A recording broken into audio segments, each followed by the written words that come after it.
नमस्कार विद्यार्थी मित्रांनो आपण या ठिकाणी गांधी पर्व बघणार आहोत। आज आपण जे 10 PM ला लाईव्ह लेक्चर्स घेतो आहोत त्यामध्ये आजचे सर्व प्रश्न ते राज्यसेवा PSI STSO तलाठी ग्रामसेवक पोलीस भरती सगळ्या परीक्षांचे प्रश्न गांधी युगावर गांधी पर्वावर आधारित असणार आहेत।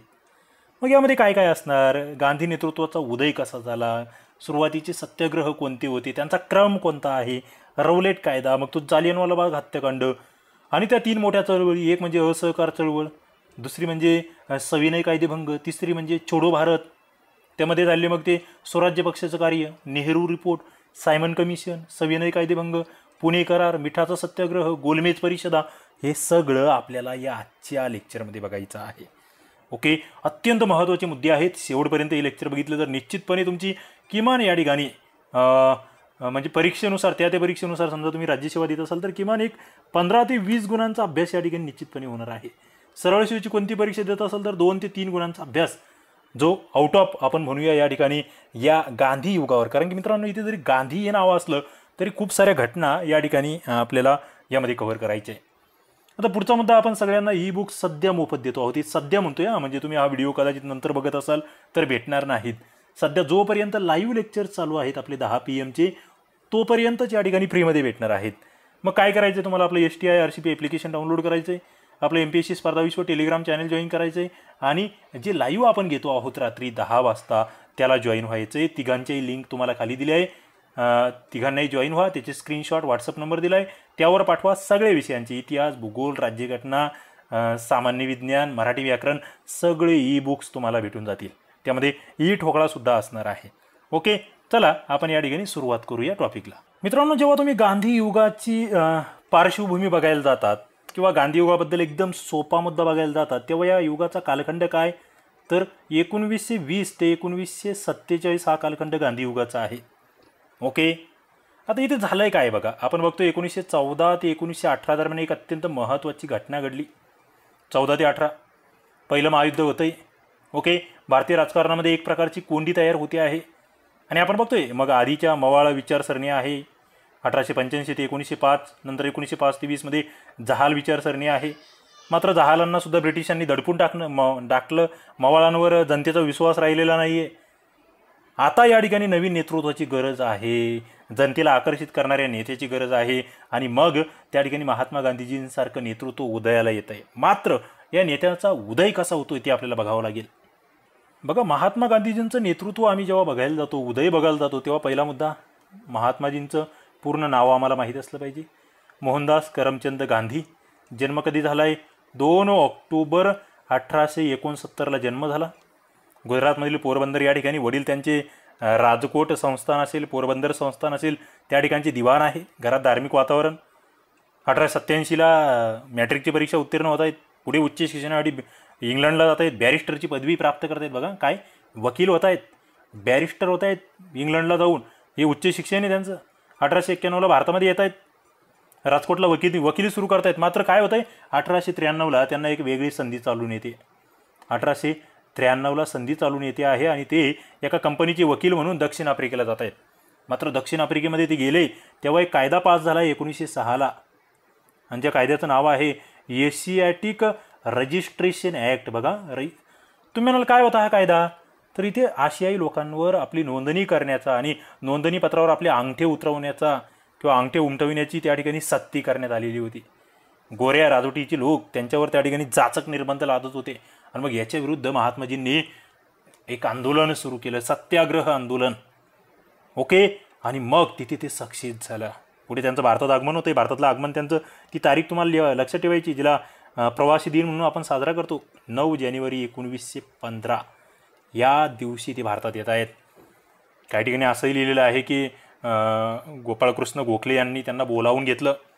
ओके, म्हणजे गोखलेंना महात्माजी गुरु मानायचे, राजकीय गुरु, तेही तुम्हाला माहीत असलं पाहिजे। आणि मग या ठिकाणी ते केक तुम्हाला लक्षात ठेवायचं आहे। केक सुरुवातीला तिला 3 लहान T20 सामने ते खेळतायत असं आपण म्हणूया आपल्या ट्रिकच्या भाषेमध्ये। मग ते T20 म्हणजे काय तर ते केक खात आहेत। थोडक्यात केक खात आहेत म्हणजे काय तुम्हाला लक्षात ठेवायचं आपल्याला, फक्त एक जनरल आयडिया।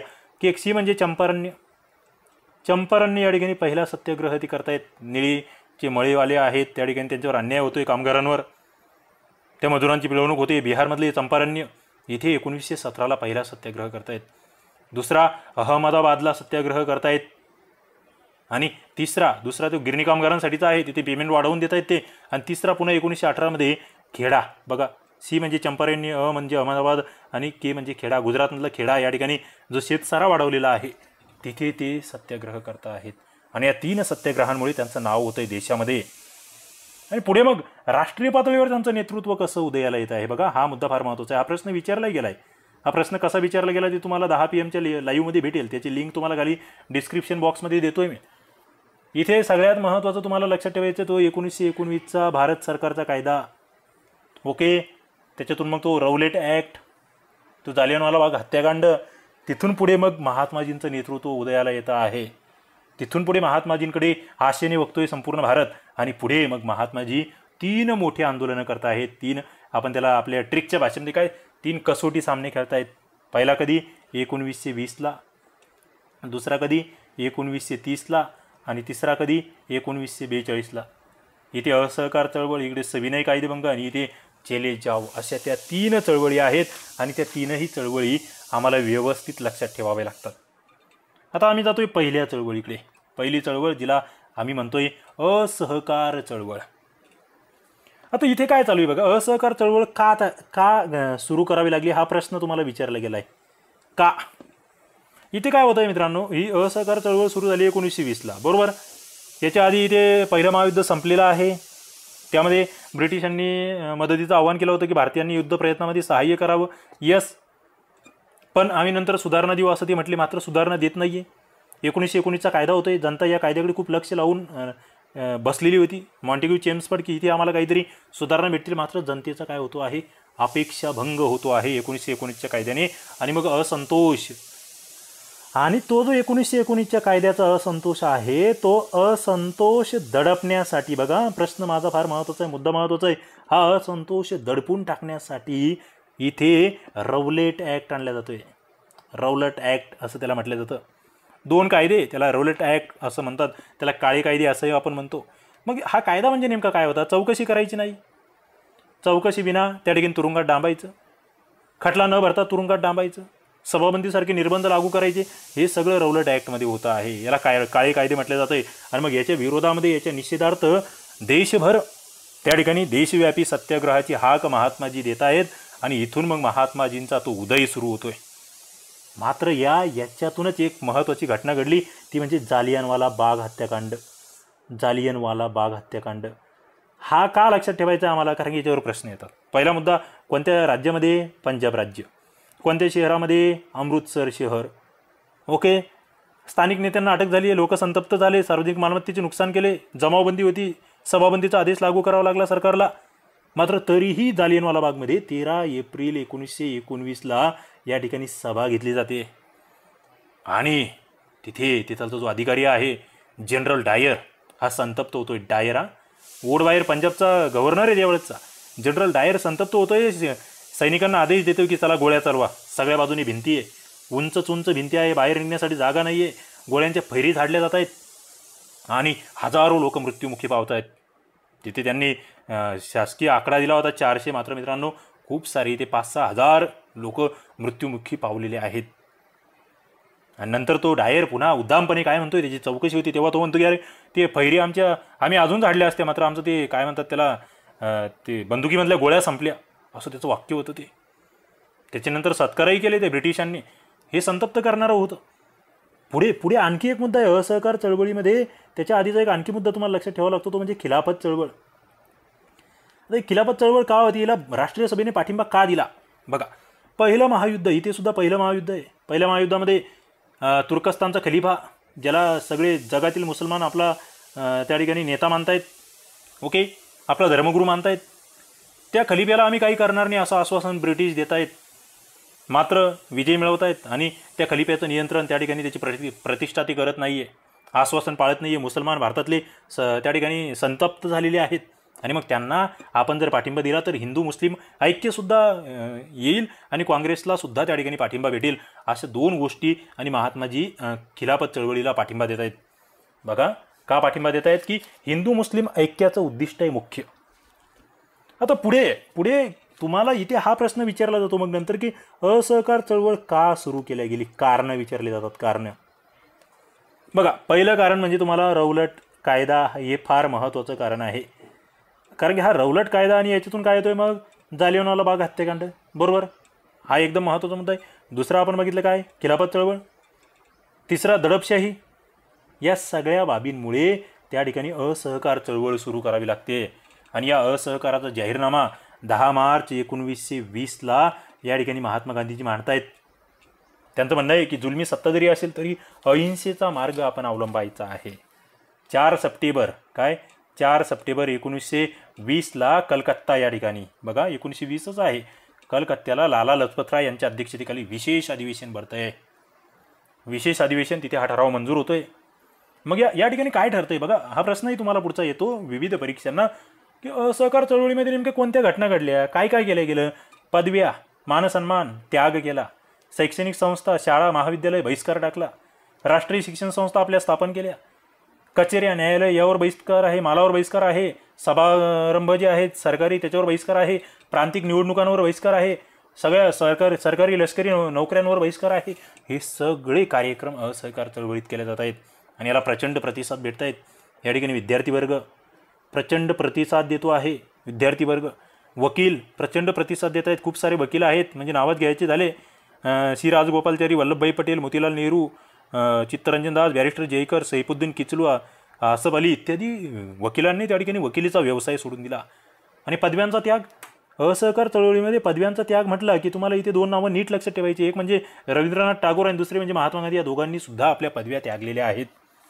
कापडाच्या होळ्या करतायत, सरकारची दडपणशाही चालूच आहे. इथे याच कालावधीमध्ये 1921ला इंग्रजचा युवराज, ज्याला प्रिन्स ऑफ वेल्स असं म्हटलं गेलं आहे, प्रिन्स ऑफ वेल्स, हा मुंबईवर येतोय. त्याला पूर्ण त्या ठिकाणी हरताळं आणि निदर्शनाच्या याच्यामध्ये त्याचं स्वागत होतं आहे, पूर्ण निषेध होतो आहे. मात्र मित्रांनो, ही सगळी चळवळ एकदम त्या ठिकाणी पीकवर असताना, शिखरावर असताना एक घटना घडते आणि तिचं नाव आहे चौरी चौरा घटना. बघा, अत्यंत महत्त्वाचं, चौरी चौरा घटना. आता या घटनेवर तुम्ही बघाल प्रश्नांची खैरात असते इथे. इथे काय काय विचारलं जातं. पहिला मुद्दा कोणत्या राज्यामध्ये हे आहे, उत्तर प्रदेश. दुसरा मुद्दा, ही घटना कधी घडली, 5 फेब्रुवारी 1922. Okay, 5 February 22. इथे किती पोलीस मारले गेले, 22, ज्याच्यामध्ये एक फौजदार होते, एक PSI आणि इतर कॉन्स्टेबल. एवढं लक्षात ठेवायचं आहे. पोलीस चौकीत जाळून टाकली, पोलिसांनी आधी गोळीमार केला, नंतर त्या जमावाने पोलीस चौकी जाळून टाकली. एवढे 22 पोलीस ठार झाले. आणि मग गांधीजी म्हणतात की मला ही घटना, मला ही असहकार चळवळ थांबवायची आहे. बऱ्याच जणांना ती पटत नाही आहे.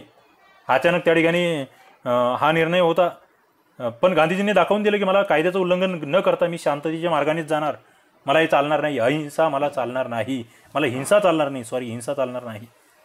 मित्रांनो, या सगळ्या गोष्टी करतायत. मात्र गांधीजींचं नेतृत्व पुढे येतंय, गांधीजीच्या नेतृत्वाला मान्यता इथे भेटते. आता आपण पुढे जातोय. पुढचा मुद्दा आहे स्वराज्य पक्ष.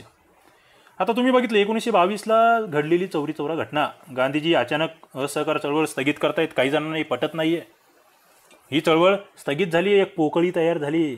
त्या ठिकाणी संघटनेमध्ये, काँग्रेसमध्ये असेल किंवा राष्ट्रीय चळवळीमध्ये कुठेतरी एक थोडीशी हे आलेली आहे. मग इथे काही जणांचं म्हणणं की नाही, आम्ही कायदेमंडळात जातो, आम्ही कायदेमंडळात जातो, त्या ठिकाणी मध्ये जाऊन आपल्या मागण्या मांडतो.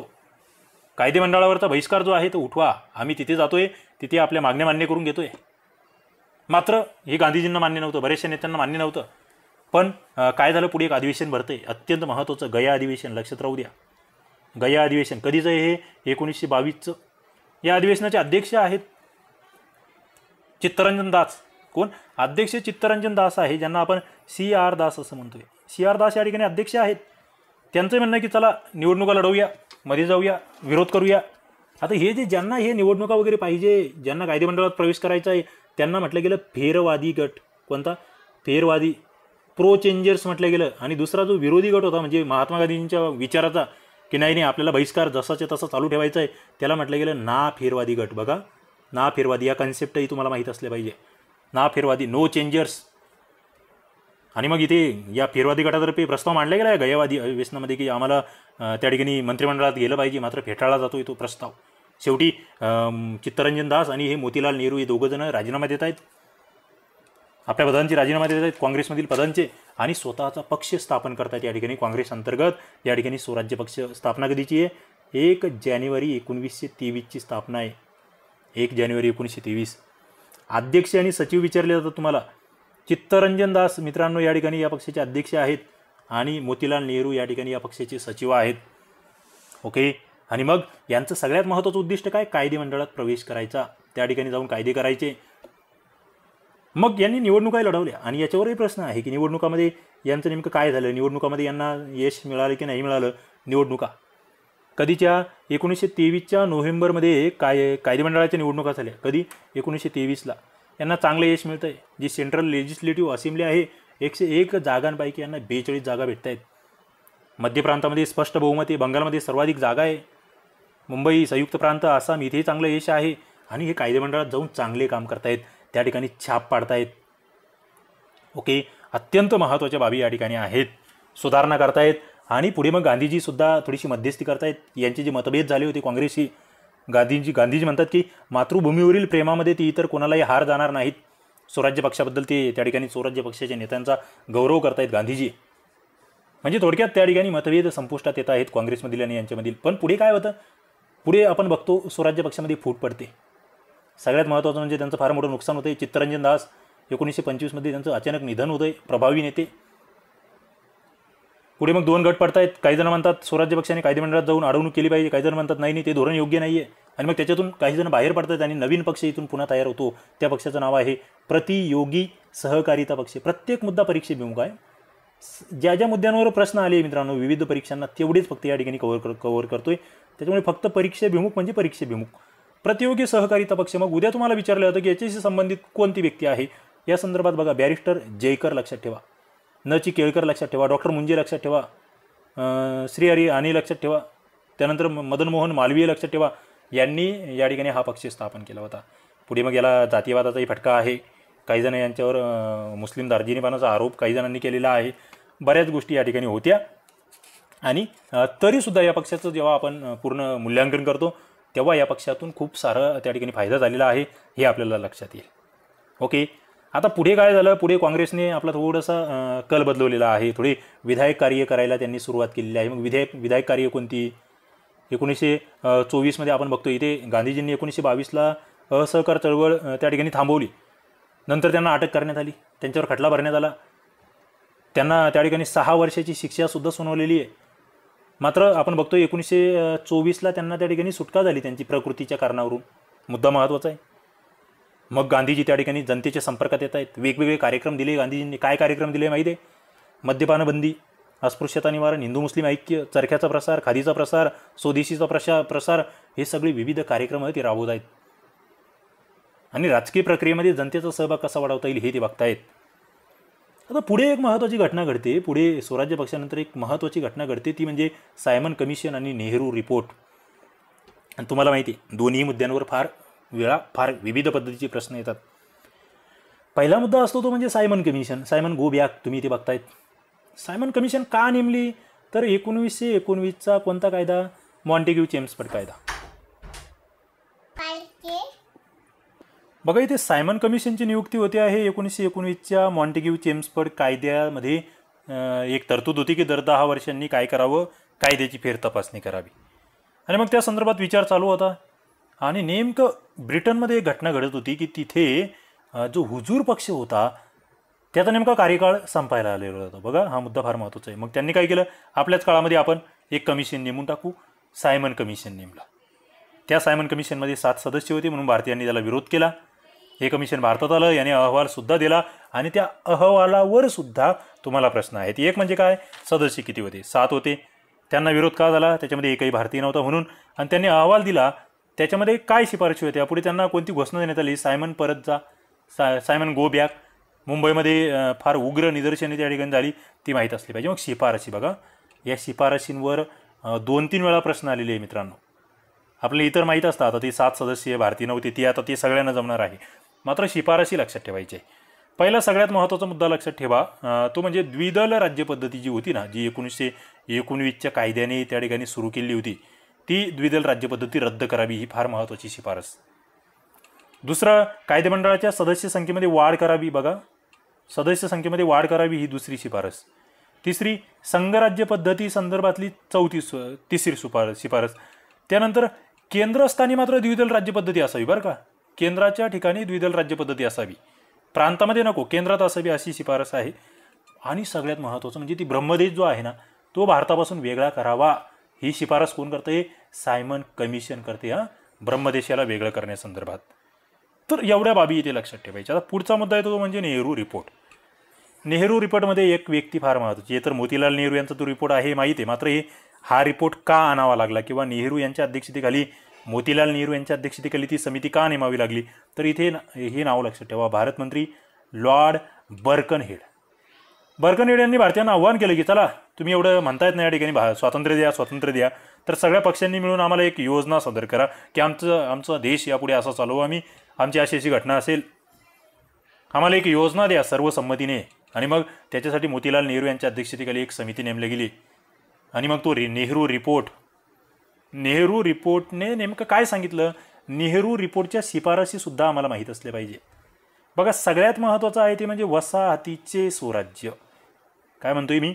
वसाहतीचे स्वराज्य ही सगळ्यात महत्त्वाची शिफारस. पुढचा मुद्दा, जातीय तत्वावरील जे मतदार संघ आहेत ते रद्द करा. मुस्लिम अल्पसंख्याक जे आहेत केंद्रात प्रांतात त्यांना राखीव जागा ठेवा. राखीव जागाचं हे करता येत आहे, जातीय मतदारसंघांना विरोध आहे, राखीव जागा.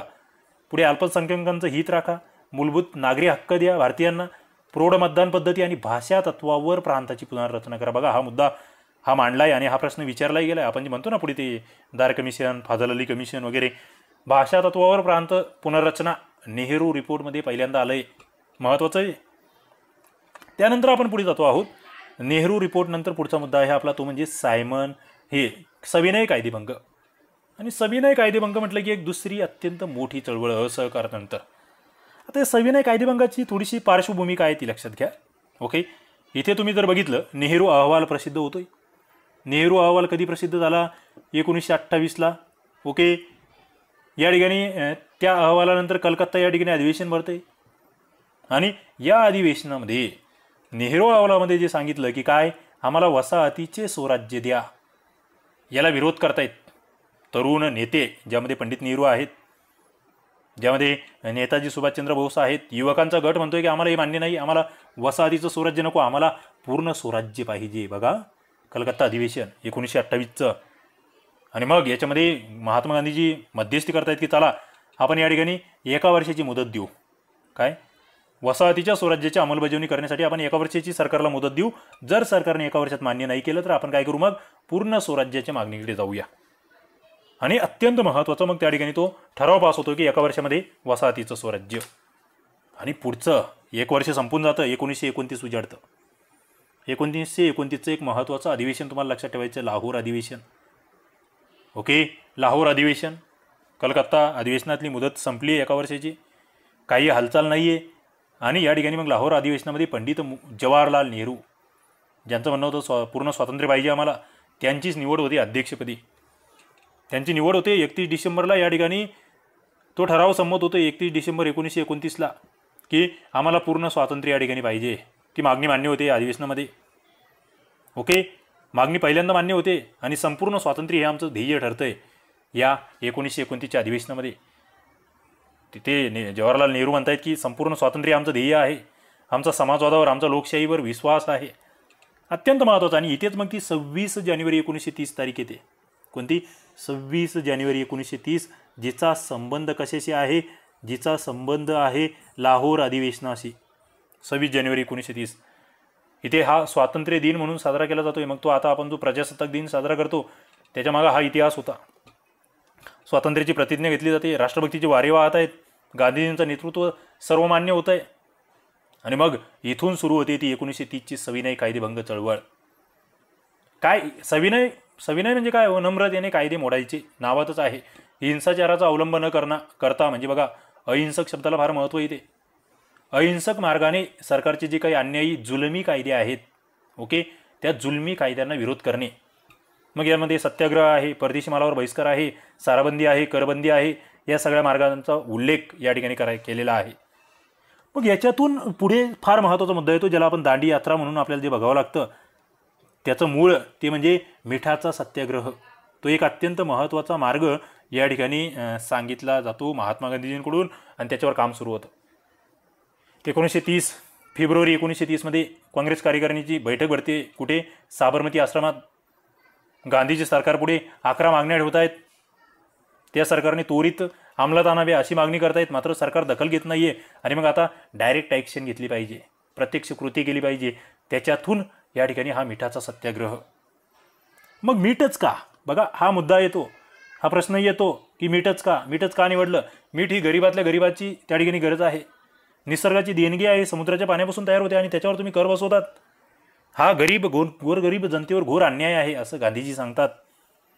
आणि मग त्याच्यामुळे हा दूरदृष्टीचा निर्णय की मिठाचा सत्याग्रह आम्हाला करायचा, कारण की याच्यामध्ये प्रत्येक जण सहभागी होणार आणि मग त्याची सुरुवात करायची इथून, दांडी यात्रेपासून. दांडी यात्रेवर काय काय प्रश्न येतात? मग दांडी यात्रेवर प्रश्न येतो की ही सुरुवात कधी झाली? 12 मार्च 1930ला ही सुरू होते. 12 मार्च 1930 सुरू होते. सहकारी यांच्यासोबत आहेत 78 सहकारी. अंतर जर बघितलं कुठून कुठेही साबरमतीपासून ते दांडीपर्यंत ही यात्रा आहे. या ठिकाणी यांचं अंतर मैलामध्ये 240 मैल. आणि याच्यावर सुद्धा प्रश्न आला, इथे 240 किलोमीटर असं लिहिलं गेलं होतं. कसे प्रश्न आले ते आता आज रात्री आपण लाईव्हमध्ये बघूया. आता हे दांडीला पोहोचतात कधी? 12 मार्च ते 5 एप्रिल. बघा किती दिवस आहे मोजा. 12 मार्च ते 5 एप्रिल हा प्रवास होतोय. 6 एप्रिल या तारखेला समुद्रकाठचं मीठ उचललं जातंय आणि परकीय सत्तेच्या विरोधामध्ये लढण्याचा त्या ठिकाणी संकल्प सोडला जातोय. हे मूठभर मीठ, मित्रांनो काय शब्द वापरतोय मी? मूठभर मीठ जे आहे, हे मूठभर मीठ ब्रिटिश साम्राज्याचा पाया खचवण्यासाठी कारणीभूत ठरतंय. संपूर्ण ब्रिटिश साम्राज्य या ठिकाणी थरथरायला लागतंय. अनेक ठिकाणी या ठिकाणी सत्याग्रह होत आहेत. पुढे मग याच्यातून पावसाळा सुरू होतो. आधी हे समुद्र किनाऱ्यावर झाले, पुढे पावसाळा सुरू झाला. पावसाळ्यामध्ये जंगल सत्याग्रह होण्यास सुरुवात झाली. जंगल सत्याग्रह वऱ्हाड मध्य प्रांतात तुम्ही गेले तिथे साराबंदीची चळवळ आहे. काही ठिकाणी प्रभात फेऱ्या काढल्या जात आहेत. परकी मालावर बहिष्कार आहे. परकी मालाच्या दारूच्या दुकानापुढे निरोधनं आहेत, निदर्शनं आहेत, कामगार संप करतायत, औद्योगिक कामगार, या सगळ्या बाबी. आणखी एक प्रश्न तुम्हाला येतो की दांडी यात्रेचं एक सर्वात महत्त्वाचं वैशिष्ट्य काय? तर स्त्रियांचा सहभाग. एक वेगळेपण आहे. गांधीजींचं आधीपासून म्हणणं होतं की स्त्रिया सहभागी झाले पाहिजे चळवळीमध्ये. आपण बघतोय त्या काळातली स्त्रियांची परिस्थिती, स्त्रियांना घराबाहेर पडणं अवघड होतं आणि तेव्हा स्त्रिया या ठिकाणी नेतृत्व करता येते. फार मोठी गोष्ट होती. पण आपण बघतोय या ठिकाणी हा सत्याग्रह सुरू होतो. या ठिकाणी दडपशाही सुरू होते. सविनय कायदेभंगाच्या याच्यावर दडपण आणलं जातं. या ठिकाणी जर तुम्ही बघितलं तर सगळ्यात महत्त्वाची ती अटक होती पंडित नेहरूंना, सरदार वल्लभभाई पटेल यांना, खान अब्दुल गफार खान यांना. हे सगळे सत्याग्रही तुरुंगात डांबले जात आहेत. पुढे 4 मे 1930 गांधीजींना सुद्धा अटक होते आहे. मात्र जनता या ठिकाणी सत्याग्रह करते. गांधीजींना अटक झाली, जोरदार निदर्शनं, खूप सारं त्या ठिकाणी पोलीस चौक्या जाळणं, सरकारी कार्यालय, रेल्वे स्टेशन जाळणं. म्हणजे जे लोक निशस्त्र होते ते आता हिंसक बनून गेले. आणि मग त्याला तसा प्रतिसाद पोलिसांकडून मिळतोय. पोलिससुद्धा एकदम निर्दयतेने लाठीमार करतायत. काही ठिकाणी तर मार्शल लॉ लावावी लागलेले आहेत. आणि त्यामधलं ते मार्शल लॉचं एक उदाहरण तुम्हाला लक्षात ठेवायचं आहे. महाराष्ट्रातलं कोणतं? सोलापूरमध्ये ते 4 जण फासावर गेले. ते कोण तुम्हाला नक्की आठवत असतील ती मला कमेंट बॉक्समध्ये सांगा. आता पुढचा मुद्दा येतो बघा. पुढचा मुद्दा आता हे झालं, दांडी यात्रा झाली, सविनय कायदेभंग झाला. पुढे काय? याला आपण बघतोय खूप सारा प्रतिसाद मिळतोय. पुढे मग याच्यावर काहीतरी उपाय निघला पाहिजे. हा पेच प्रसंग तयार झाला आहे ब्रिटिशांसाठी.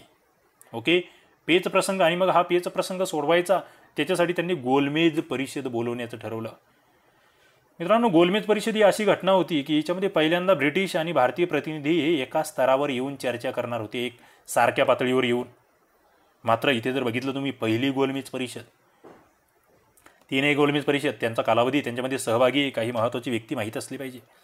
पहिली परिषद 12 नोव्हेंबर 1930 ते 19 जानेवारी 1931 या कालावधीमध्ये घडते पहिली गोलमेज परिषद. ओके, कुठे भरती? ही लंडन या ठिकाणी भरती आहे. मात्र याच्यामध्ये काँग्रेस सहभागी नाही आहे. कोण? काँग्रेस या ठिकाणी सहभागी नाही आहे. आणि मग इथे काँग्रेस नाही याचा अर्थ, काँग्रेस जर नसेल तर कोणत्याही प्रश्नावर चर्चा करून काही फायदा नाही आहे. परिषद तशीच तहकूब होते. परिषद पहिली गुंडाळल्या जाते. आणि मग या ठिकाणी महात्मा गांधीजींनी या ठिकाणी सहभागी व्हावं म्हणून काही प्रयत्न केले जात आहेत.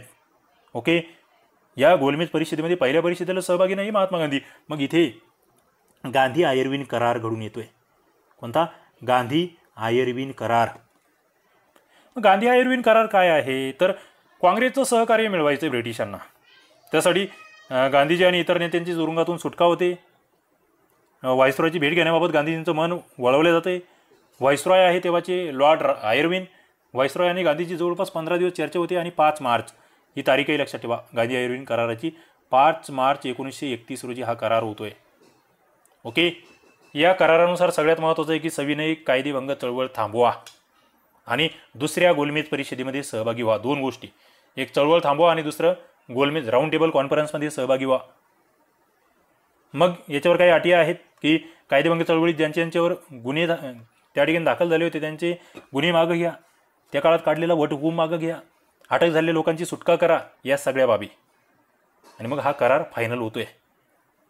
आता या करारासंदर्भात काही मतांतरी सुद्धा होती. काही जणांचं म्हणणं होतं की हा करार करणं चुकीचा होता. जसं डावे गट ज्यामध्ये पंडित नेहरू, नेताजी बोस यांचा विरोध होता या कराराला. पुढे आपण बघतोय भगतसिंग यांची शिक्षा ती सुद्धा झाली. ती शिक्षा त्या ठिकाणी वाचवावं गांधीजींनी प्रयत्न करावे असं म्हणणं होतं. बऱ्याच जणांची भावना आहे की गांधीजींनी या ठिकाणी प्रयत्न केले नाही. ओके. तो मुद्दा महत्त्वाचा आहे कारण कराची काँग्रेस झालं होतं त्या ठिकाणी 1931चं. त्यामध्ये या बाबी अपेक्षित होत्या, त्या झाल्या नाही. आणि पुढे मग दुसरी गोलमेज परिषद घडते. दुसरी गोलमेज परिषद. आता ही दुसरी गोलमेज परिषद नेमकी कोणत्या कालखंडातील आहे तर ही 7 सप्टेंबर बघा 7 सप्टेंबर 1931 ते 1 डिसेंबर 1931 या कालावधीमध्ये गोलमेज परिषद घडते. बघा दुसरी लंडनला घडते. 107 प्रतिनिधी इथे उपस्थित आहे आणि काँग्रेसच्या वतीने गांधीजी उपस्थित आहे. बघा मात्र या दुसऱ्या परिषदेमध्ये काय होते बघा. दुसरी गोलमेज परिषद इथं काय होतं हे फार महत्त्वाचं आहे तुमच्यासाठी. इथे सगळ्यात महत्त्वाचा प्रश्न आहे तो म्हणजे अल्पसंख्याकांचं प्रतिनिधित्व. डॉक्टर आंबेडकर, बॅरिस्टर जिना म्हणतायत मुस्लिमांसाठी स्वतंत्र मतदारसंघ पाहिजे. डॉक्टर आंबेडकर म्हणतायत अस्पृश्यांसाठी स्वतंत्र मतदारसंघ पाहिजे. आणि या दोन्ही बाबींना गांधीजींचा विरोध आहे. ओके. दोन्ही बाबींना गांधीजींचा विरोध आहे आणि जे संपूर्ण स्वातंत्र्याची मागणी आहे तिला त्या ठिकाणी ब्रिटिशांचा विरोध आहे की आम्ही ती देऊ शकत नाही अजून.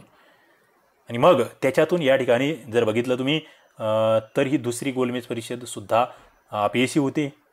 व्हाईसरॉय लॉर्ड विलिंग्टन हा गांधीजींना भेटण्यास नकार देतोय. गांधीजी वापस येत आहेत भारतामध्ये. ओके. म्हणजे दुसरी परिषद सुद्धा त्या ठिकाणी काय झाली आहे फेल गेलेली आहे दुसरी गोलमेज परिषद. आता याच्यात काय पुन्हा सरकार नवा वटहुकूम आणतंय. गांधीजीसह प्रमुख नेत्यांना अटक होते आहे. मात्र जनता काम चालू ठेवते आपलं.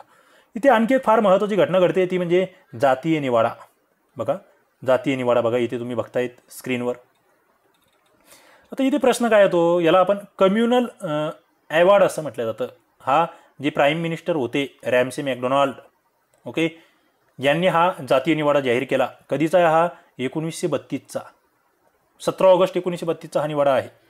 इथे तुम्ही जर बघितलं जातीय तत्वावर या ठिकाणी प्रतिनिधित्व देण्यासंदर्भात घोषणा आहे.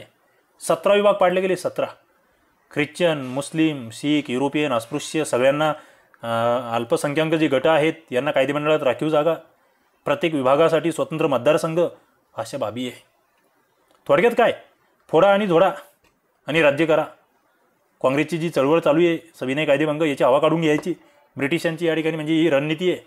मात्र गांधीजी या ठिकाणी काय करतायत गांधीजी उपोषणाला बसतायत. गांधीजी पुण्यातल्या येरवडा या जेलमध्ये आहे. कुठे आहे? येरवडा जेलमध्ये. ते म्हणतात की सवर्ण हिंदूंपासून अस्पृश्यांना वेगळे करण्याचा हा डाव आहे आणि हा मी खपवून घेणार नाही. अस्पृश्यांना स्वतंत्र मतदारसंघाची जी तरतूद केलेली आहे ती रद्द झाली पाहिजे. राखीव जागा देण्यास आम्ही तयार आहोत. शेवटी मग त्या ठिकाणी गांधीजी उपोषण सुरू करतात. 20 सप्टेंबर 1932ला उपोषण करतायत. आमरण उपोषण करतायत. गांधीजींचे प्राण वाचवायचे आहेत. इकडे डॉक्टर बाबासाहेब आंबेडकर यांच्या आणि काँग्रेसच्या मंत्र्यांच्या मीटिंग्स होत आहेत. शेवटी डॉक्टर आंबेडकर गांधीजींचे प्राण वाचवण्यासाठी तडजोड करतायत. आणि मग गांधीजी आणि आंबेडकर यांच्यामध्ये हा करार होतोय. खरं म्हणजे गांधीजींच्या वतीने पंडित मदन मोहन मालवीय यांची सही आहे. मात्र हा करार होतोय कधी 25 सप्टेंबर 1932ला 32ला सॉरी. आणि ही तारीख विचारली गेली अनेक वेळा. याच्यामध्ये काय हिला येरवडा करारही म्हटलं जातं, याला पुणे करार सुद्धा म्हटलं जातं. याच्यामध्ये काय ठरलं? याच्यात हे ठरलं की स्वतंत्र मतदारसंघ रद्द होईल आणि अस्पृश्यांसाठी राखीव जागा दिल्या जाईल. बघा, पुणे करार, राखीव जागा. आता पुढचा एक तिसरी गोलमेज परिषद होती आहे मित्रांनो. नंतर कितवी? तिसरी. कधी घडते ही? 17 नोव्हेंबर 1932 ते 24 डिसेंबर 1932. बघा, 17 नोव्हेंबर ते 24 डिसेंबर 1932 तिसरी गोलमेज परिषद. हिलाही काँग्रेस उपस्थित नाही आहे. भारताच्या नव्या घटनेची योजना या ठिकाणी तिसऱ्या गोलमेज परिषदेमध्ये होते आहे आणि याच्यातून या तिसऱ्या गोलमेज परिषदेमधून 1935चा कायदा पुढे येतोय. तो कायदा या ठिकाणी या गोलमेज परिषदेवर आधारित आहे, जो पुढे संमत होतोय.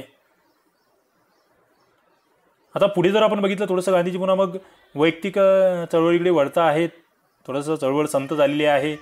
1934मध्ये सविनय कायदेभंग चळवळ तहकूब करण्याचा निर्णय त्या ठिकाणी काँग्रेसकडून घेतला जातोय, तो माहीत असला पाहिजे. आता इथे एक मुद्दा येतो बघा, 1935चा जो कायदा आहे याच्यावर काही वेळा प्रश्न विचारले जातात की 1935चा कायदा काय आहे. या कायद्यासंदर्भात एकच शब्द लक्षात ठेवायचा मित्रांनो, की संघराज्य निर्मिती आणि प्रांतिक स्वायत्तता या दोन गोष्टी या कायद्यातून फार महत्त्वाच्या पुढे आल्या. संघराज्य निर्मिती आणि दुसरं काय? प्रांतिक स्वायत्तता. प्रांतांना आपले स्वतःचे अधिकार असतील, त्यांचं ते सरकार चालवतील, सगळ्या बाबी. दोन मुद्दे आपण बघतोय. प्रांतिक स्वायत्तता जर बघितलं इथे, तर हे 1919चं जे प्रांतात द्विदल राज्यपद्धती होती, ओके, ती रद्द करून या ठिकाणी हा मुद्दा लागू करण्यात आला. तो घटक तुम्हाला माहीत असला पाहिजे. आता पुढे काय होतंय? पुढे एक प्रांतिक मंत्रिमंडळावर तुम्हाला प्रश्न येतो.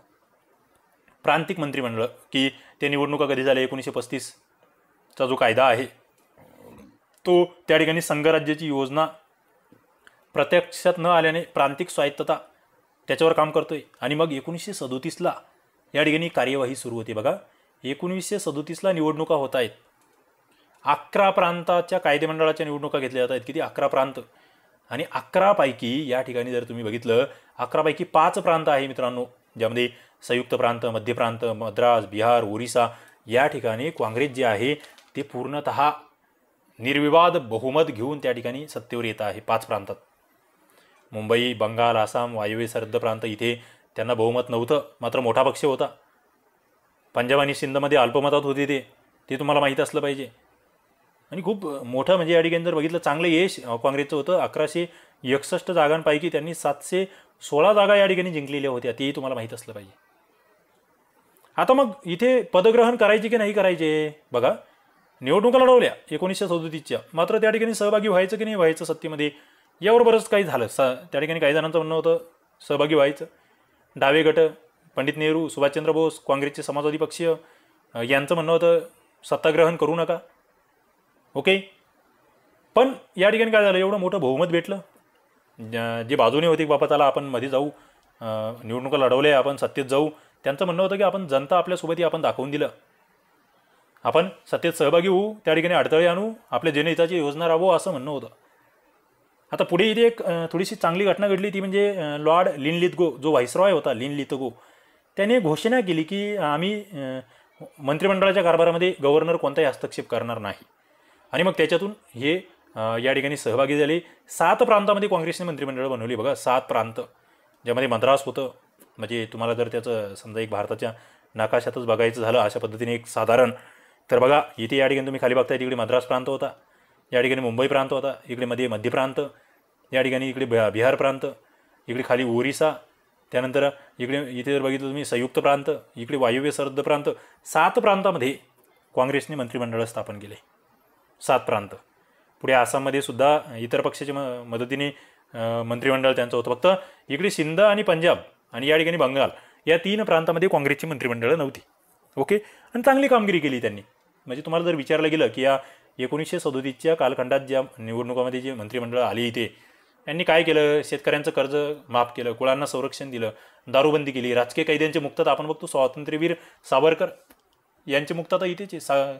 खाजगी सावकारीवर जे निर्बंध आहे ते इथेच आहे. तर एक चांगलं कार्य या ठिकाणी झालं. पण पुढे हे राजीनामा देत आहेत. का राजीनामे देत आहेत ते लक्षात घ्या, ते माहीत असलं पाहिजे तुम्हाला. राजीनामे का देत आहेत? काय होतं, 1939ला या ठिकाणी दुसरं महायुद्ध सुरू होत आहे आणि तो व्हाईसरॉय लॉर्ड लिनलिथगो हा काय करतोय की भारत हा इंग्लंडच्या बाजूने युद्धात उतरलाय अशी घोषणा करून टाकतो. परस्पर कोणाशी चर्चा करत नाही भारतीयांशी. काँग्रेसची चर्चा करत नाही. आणि मग ऑक्टोबर 1939मध्ये या ठिकाणी काँग्रेसचे सगळे 8च्या 8 प्रांतातील मंत्रिमंडळ राजीनामा देत आहेत. ओके, ते तुम्हाला माहीत असलं पाहिजे. आता आपण पुढे जातोय चेले जाव चळवळ, अत्यंत महत्त्वाची, महात्मा गांधीजींच्या जीवनातली शेवटची पण मोठी आणि महत्त्वाची चळवळ. आता आपण बघतो दुसरं महायुद्ध चालू झालं.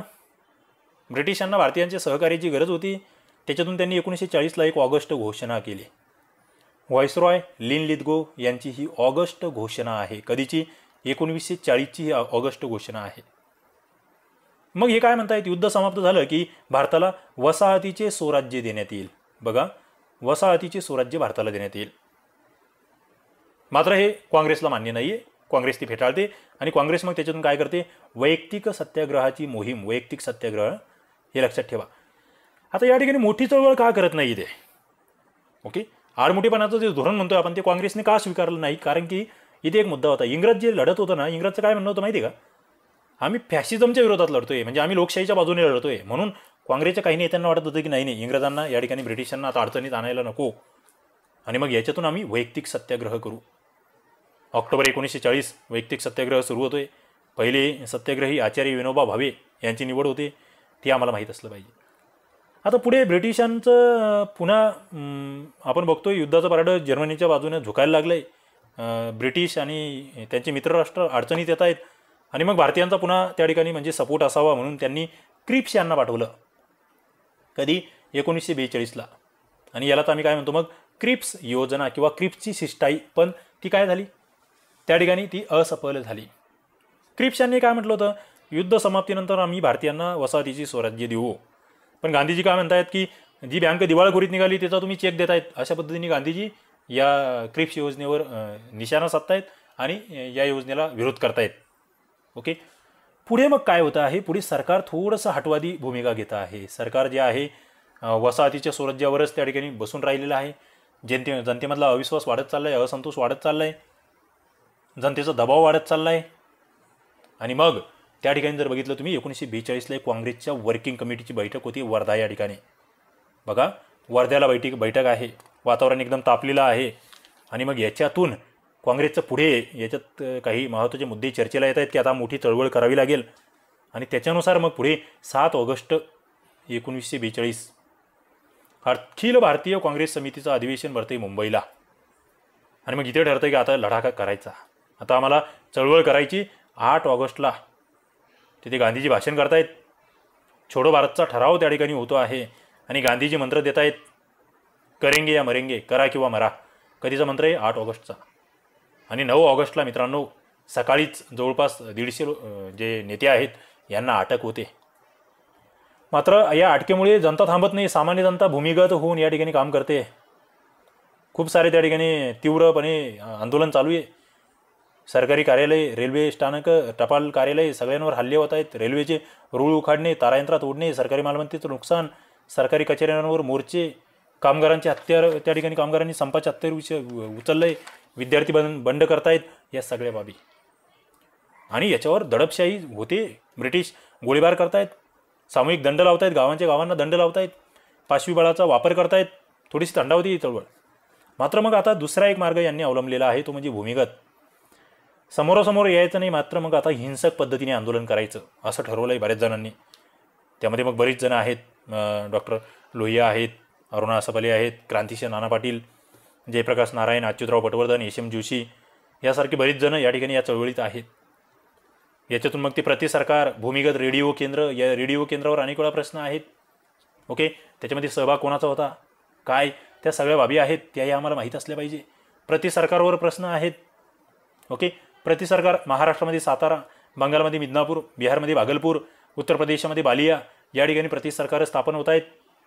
ते तुम्हाला माहीत असलं पाहिजे. ते तुम्हाला भूमिगत रेडिओ केंद्र ज्यामधलं उषा मेहता हे नाव लक्षात ठेवा, झवेरी हे नाव माहीत ठेवा, त्यांना अटक होणे वगैरे त्या बाबी आहेत नंतरच्या. आणि ते सगळ्यात महत्त्वाचं तुम्हाला साताऱ्याचं प्रतिसरकार नाना पाटील ते लक्षात ठेवावं लागतं. अत्यंत महत्त्वाचं गाजलेलं हे प्रतिसरकार. स्वतःचं सैन्यदल यांची एक तुफान सेना आहे. बघा, एकदम गोष्टी स्वरूपात तुम्हाला पुढे नेतोय मी. देशभर गाजलेलं हे या ठिकाणचं प्रतिसरकार महत्त्वाचं. तर मित्रांनो, अशा पद्धतीने या ठिकाणी महात्मा गांधीजी आणि त्यांच्या संदर्भात हे सगळे मुद्दे आम्हाला लक्षात ठेवावे लागतात. चला, या ठिकाणी आपण थांबूया. धन्यवाद.